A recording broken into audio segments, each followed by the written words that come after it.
has to be done right now. There's no time to waste. Hi everyone, it's nice to see you. Thanks for stopping by. Two voices that I respect, among many, two voices that I respect and would like to amplify. They're talking about the urgency and immediacy of the moment. And we've been hearing it, and it's getting louder, right? So we have to take greater heed, consider our own personal actions in this moment of time. You know, they're talking about what we're witnessing, the consolidation of power, the consolidation of financial resources. We're seeing this happen in our seat of government. And the danger is evident. For those that can see, the danger is evident. They're also talking about being in full support of all of these organizations that if I were to begin listing, I would most certainly leave some off. But you are fully conscious and aware. And the ones that are calling for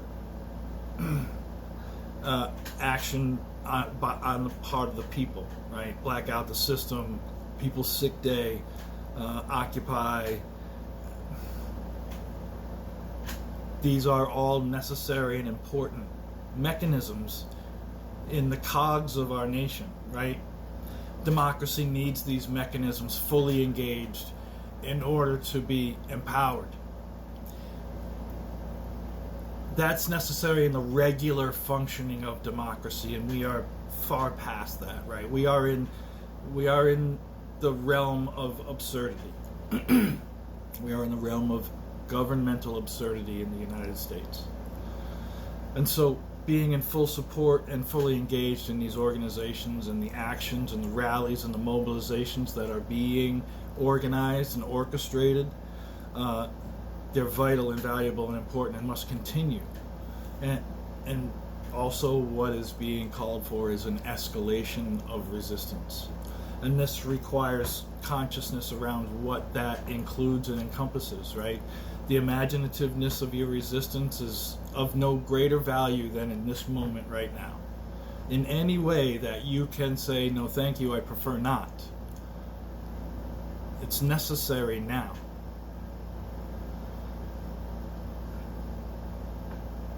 All of these gatherings, all of these rallies are an opportunity for us to connect and coordinate, to develop our community that's going to be necessary to navigate through this period that we are existing in right now. I hold in my mind the deep divisions within the Pentagon that are being discussed and revealed. The military leadership that is digging their heels in and saying no. And I see that also reflected in the lackluster parades and musters, right? The disheartened, unmotivated, without a mission, without a purpose. And the leadership knows that the purpose is not to inflict authority or enforcement on the United States population. The military is the shield of the people. It is not the gauntlet of the government. And regardless of how deeply infiltrated our ranks are in every level of enforcement in the government, that is still at the very heart and core of what an oath is. There are enough. So I hold that in my consciousness when I think of and talk about these kinds of things, about an escalation of resistance. And I hear Eric Holder saying now, now, now, now. And I heard Kamala Harris when she first said the urgency of a rent check. And I heard her more recently when she said capitulation. And the system is broken. And I heard 47 say irrefutable, and then the information coming out of thousands of employees redacting the files. And so when I hear 47 use that term irrefutable, it leads me to believe that someone said in his ear that there is irrefutable evidence in those files, which would be the only reasonable explanation to have thousands of people combing through the pages working on redactions.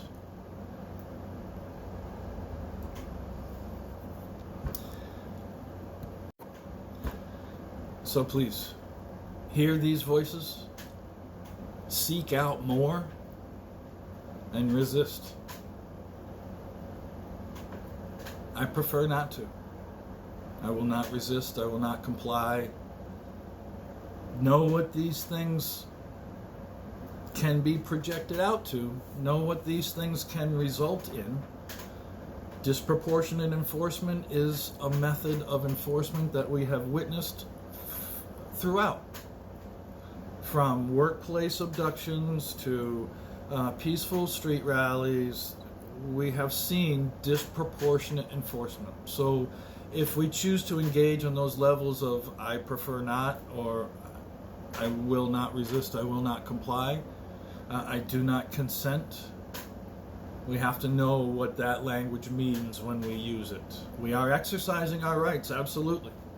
These are our rights, and rights are exercised. And the disproportionate enforcement is the fascism that we are fighting against. All the levers of democracy, an escalation of resistance is necessary now. I love you. I hope you're safe. Protect each other. I'll see you next time.